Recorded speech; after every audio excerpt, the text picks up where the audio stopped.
Welcome to the CDN Women in Leadership podcast. My name is Valerie Jackman, Leadership Lead at CDN. And my name is Joanna Campbell, Principal and Chief Exec of Dumfries and Galloway College. This podcast is designed for women who are working in education and aspire to progress their career to the next level. The podcast focuses on what women can do and how they can leverage their strengths to advance and thrive in their career. Today we will be exploring the topic of the desire to please and perfectionism, and I'm delighted to welcome our guest, Joan MacKay from Education Scotland. Welcome, Joan. It's a pleasure to have you with us today. Good morning, Valerie, and good morning, Joanna. Morning, Joan. Could you perhaps start by telling us about your own leadership journey to where you are now, please? Yes.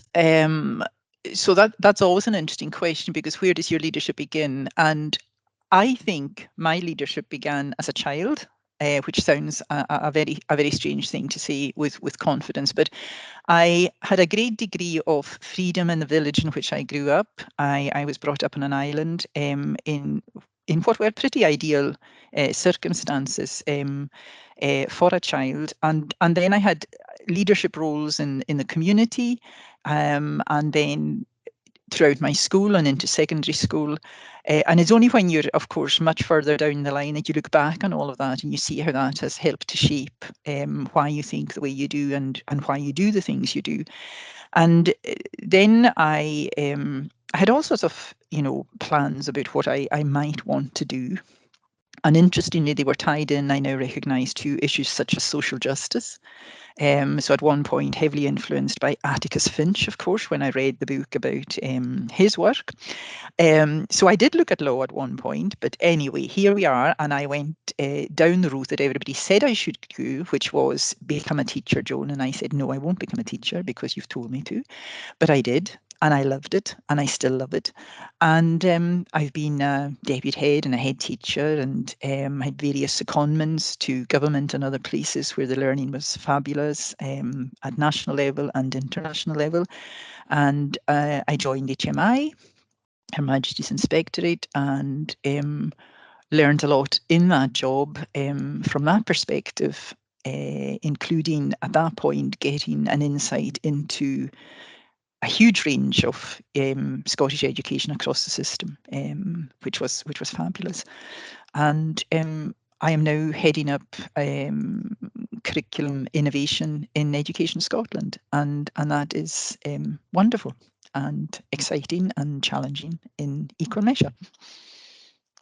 What a lovely journey. Thanks for sharing that, Joan. So the topic, as we mentioned, that we're going to be talking about is the desire to please and perfectionism. And why do you think this is kind of relevant in particular to women in leadership? Well, that's such an interesting topic, and gave me time, I suppose, to surface some of my own thoughts, which were into the fore, uh, because partly because I don't think I feel particularly affected by either of these elements, the desire to please or perfectionism. But it was really good to think about it and to think how it might impact on people I work with, and where I see people who are sometimes, to my mind, highly capable and could and should be doing the actions or the things that they talk about, but for some reason or other, it doesn't come into fruition. And so I think they're two separate things, desire to please and perfectionism, and each one can be evident in the behaviours and characteristics of individuals. I think when they're both present in the one individual, and that individual is a leader, I think we're in serious trouble. Is it relevant to women in particular? I think it's interesting. I didn't do enough background research on this, but I suppose I was struck in the little I did do by how it could be quite gender specific. In other words, it can be more of a factor for women than it can be for men. And that gave me a lot of pause for thought, which I'll carry on doing beyond this podcast, because I guess the questions we'll go on to discuss will take us into, well, how do we recognise it and what do we do about it when we see it? So I think also it's important to, in the little research I did, perfectionism is now seen as almost a medical condition. And some of the research shows, and just to give a quote from a researcher in child development and perfectionism, she quotes something quite dramatic: "We are heading towards an epidemic and a public health issue," which, really made me sit up. And then I kind of reflected on the behaviour of, all the late teenagers I know and early 20s, and sometimes their obsession with how they look and how they post themselves on social media, and began to question some of that. So I think it's really important that women recognise that, either in themselves or in the people they work with, if it is present. I think also, I probably, I found it quite interesting that I have a son and a daughter, and I asked each of them about this topic, and it was interesting that my late teenage daughter replied immediately that as a woman she would be judged for making a mistake if she didn't get something perfect, whereas were she a man she wouldn't. So that told me something pretty profound about the issue. Yeah. So I've done some work with some women in education and some female leaders, people in principal role or deputy principal role, excuse me. And one of the things that somebody said to me, that quite often for women, when they work in education, they're good. They need to be good. They need to please. And they kind of carry that with them. So it could be like a cultural thing. If you're the good girl and you please, and then you go on and you study and you go back into schools and you're still looking to please. So I don't know whether there's anything in that or not. But I did find it interesting that it was somebody in education who, a woman in education who shared that. I thought what you were saying there about your daughter and how she was saying she's judged if she Yeah. makes a mistake. Is that it? If she... Well, I let her say what she wanted to say, but I think it'll cause me to go back and just examine that. And I think in the context of what you've just said there, Valerie, I think it is certainly the last research I saw, which is dated sometime, about child development. It is a fact that girls tend to please in the classroom. They will conform far more to the stereotypes of sitting down when they're told to sit down, putting their hands up when they're told, getting the right answer, whereas boys will push the boundaries of that, or that's the perception. And listen to the language I've just used: push the boundaries of it. My own analysis would be that the boundaries shouldn't be there, or a lot of them shouldn't be there. But and that's part of the issue. So I think you then see that behaviour often playing out.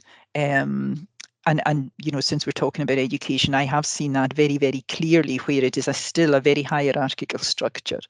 Yeah. So by that I mean, in its broadest sense, to give you an idea, often when I'm working, say, with an audience of deputy heads and head teachers, let's say across the whole of secondary, we do a lot of warm-up exercise, so they understand, what perceptions they're taking to the room.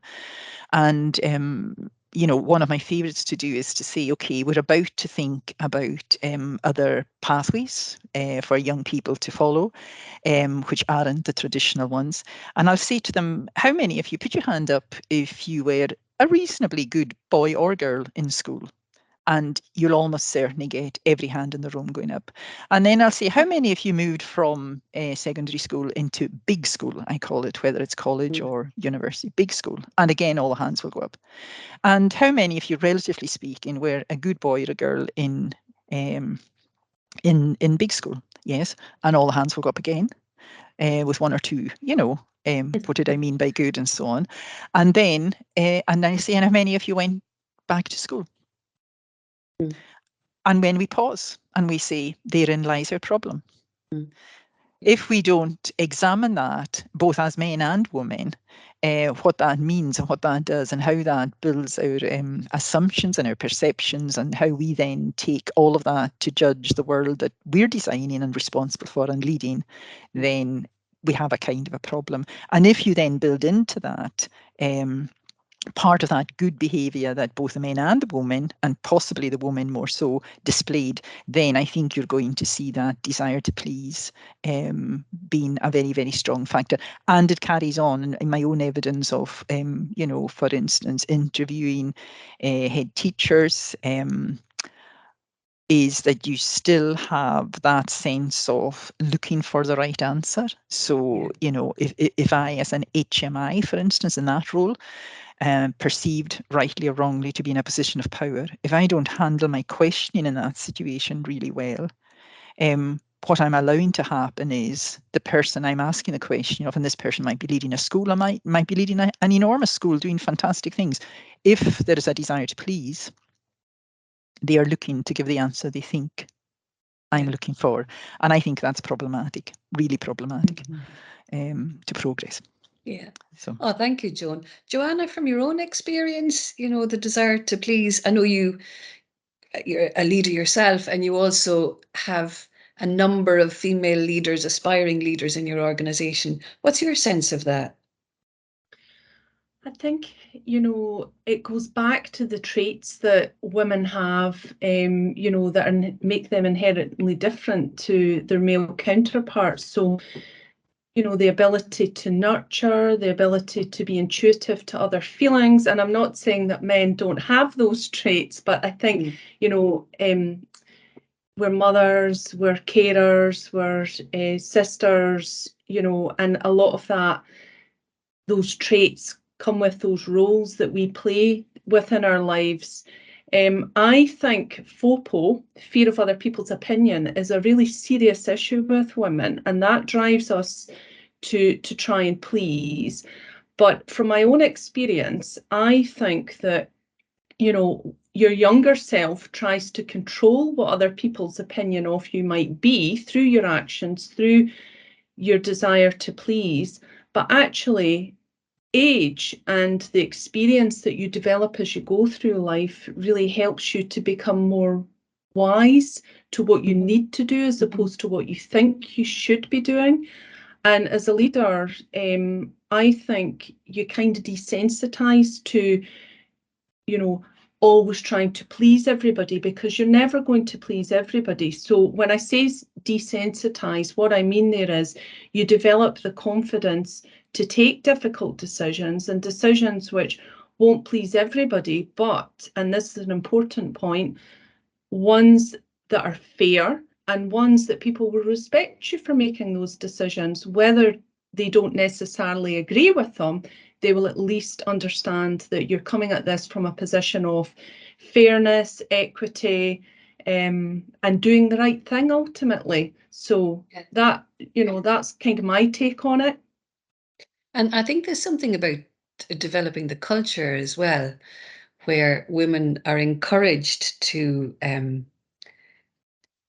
not fit into that pleasing role, and giving women the space and the voice, a bit like Nancy Klein's work, where everybody gets the opportunity to contribute. And one of the things that occurs to me as well, I think one of the consequences of women in particular having a desire to please or to get things right, I think one of the consequences of that is imposter syndrome. So I deliver a significant number of leadership programs, and the amount of women who talk about imposter syndrome, they feel as if they shouldn't really be there. They haven't really got permission to be there yet, or to be fulfilling the role. And I'll always say, own it. If you've got that role, and if it is your role, then really own it and embrace it and make the most of it. But there's often a kind of a looking for other people, for validation from other people and more senior people. Yeah, it's really interesting that there's a great quote from a Chinese philosopher, Lao Tzu. I think what you said, Joanna, reminded me of this, which is, care about what others think, and you'll always be their prisoner.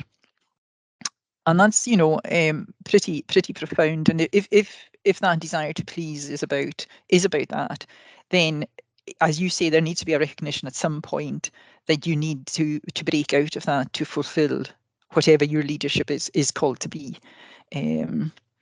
So I think for me, I think this is a funny question, me personally. And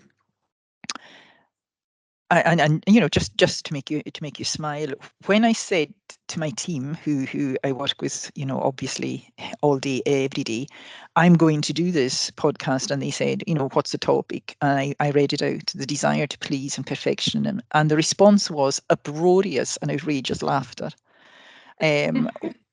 So for myself, I have to say, I think the desire to please isn't particularly strong.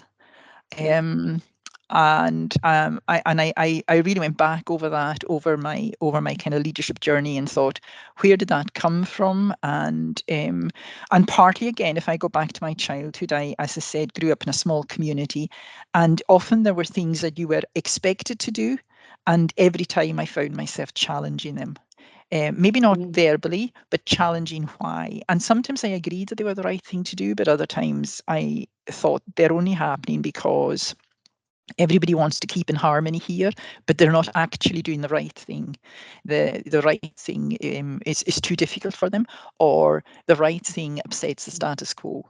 And therefore the right thing will not get done because we have always done things in this way. So I think very early on I began to question this whole desire to please thing. And then, of course, as a woman, again, that whole thing about you know, you get an idea of what the perfect woman looks like, and what the perfect woman should be able to do, and you have to again have some thoughts about, is that important to you?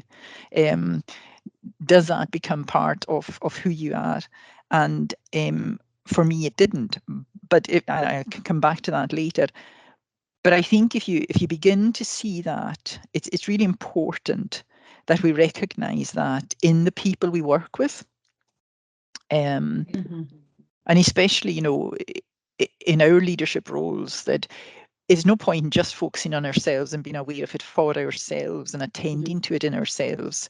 We need to be very aware that it is highly likely that it's an issue for at least one of the people, or two of the people, or many of the people we are working with.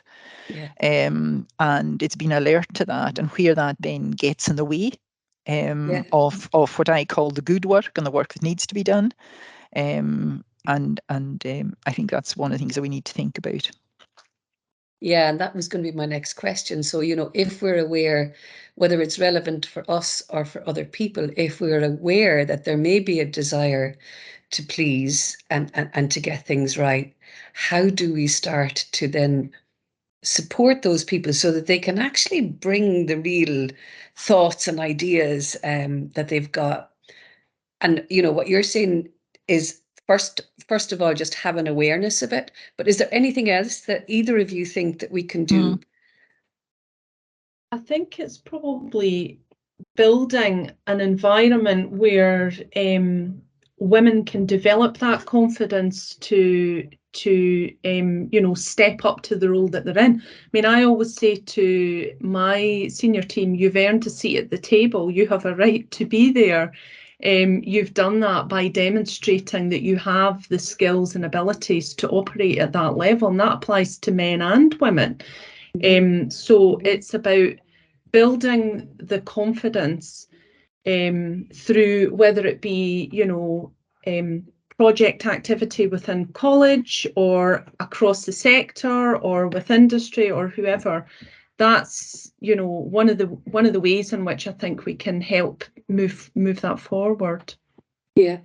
And for me, I see much more talk and action about diversity and the importance of diversity and diversity of thought in leadership teams and in teams in general. And I think there's a kind of a nudge towards creating more of a culture where we do embrace diversity. And Joan, you were talking about the hierarchical kind of power structures, where we're moving from those and we're creating the spaces for people to bring their best selves to work. So, Joan, we talked about the desire to please and how that's relevant to women in leadership. What do you think are the consequences of this being part of your leadership brand? I think the consequence in a nutshell is that it limits your leadership. You are restricted in what you can do. A lot of your energy goes into the pleasing and the achieving of perfectionism, and you don't get where you want to be. And if I can give you two illustrations which came to me, again, from my own leadership journey and from my personal life. I once went to visit a friend who was in school with me who became a teacher too. She went to a different university. She had asked me to come and see her, and we sat together, and she said, I want to share this with you. And she took from her kitchen table the most exquisite, beautiful pieces of paper, which she had spent hours and hours and days on, and said, do you think they're good enough? And what I was looking at was the most beautifully presented learning plans, which she was going to do in the next week and the next month, and she'd been asked to submit by her head teacher. And I remember just a strong sense of incredible sadness, because what I also knew was that she was struggling in the classroom. She couldn't build relationships with her youngsters, and yet all of her time was taken up with preparing these beautiful, beautiful plants in every kind of colour. That is what she'd been taught to do. That is what she had been taught mattered. So there was that reflection. And then I said that against my mother.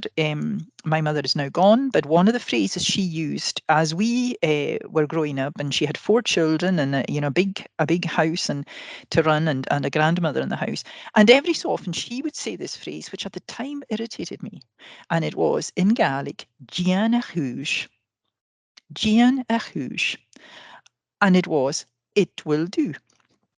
And I used to say in my young head or my teenage head, no, it won't do. We can do this in a different way, or we can do this better. But what I now recognise she was doing was she was putting the energy into what mattered. The people around her, the relationships, making sure that all of that was working. And she didn't want to pay attention to the things that she was being judged on. So if it would do, it would do. So if having that meal would do, it would do. If preparing, preparing for a visitor coming, it will do. It was enough. And for me, understanding that is really important, because we have a huge job to do in education. If we go back to what I said about social justice at the very beginning, we're not there yet. We're doing a good job. We're not doing a really good job. And part of what gets in the way is fear of making a mistake, fear of not getting it right the first time we do it. I said I'm working in innovation. Innovation requires generative mess. It requires mistakes and failures and curiosity and opportunities. It doesn't at all need perfectionism. So, and that's a great quote, Joan. I will never remember that.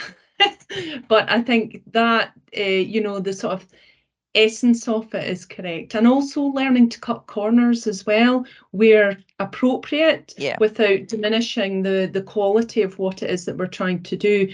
But the other thing I'm reflecting on when you're saying that is, as women, it's our failure to delegate can hold us back. And certainly as a leader, you have to delegate, you have to trust your team to be able to do what you need them to do. Because if we don't, then we're constantly engaged in this, what I would call crowd pleasing activity, which is time consuming when you're trying to say yes to everything and you're never going to please everyone. So it's just being comfortable with what it is that you're doing, being comfortable in your own skin, and learning to delegate and cut corners. And if it's enough to do, then so be it. Joan, we're coming close to the end. If you had to give your 16-year-old self any advice, what would it be? So I would say to my 16-year-old self, the horizon will always be there. And if I just explain that a little bit, as a 16-year-old, I was getting ready to be an expert from the place I was brought up, and I was being made ready to go away to study further and so on.